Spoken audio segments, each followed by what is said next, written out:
Tired of chasing down your team's timesheets and wondering if their time is being tracked correctly?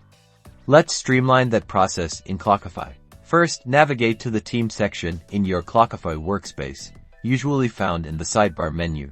Click on the name of the team member whose settings you want to adjust. This will open their individual profile. Here, you can set their billable rate, which is crucial for accurate project costing and client billing. Simply enter the hourly rate in the provided field. Next, check their access control settings. You can define their role. Are they an admin, project manager, or just a regular user?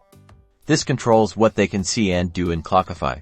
Under permissions, you'll find options like allowing them to edit their time entries or restricting them to only logging time. Decide what works best for your workflow and team.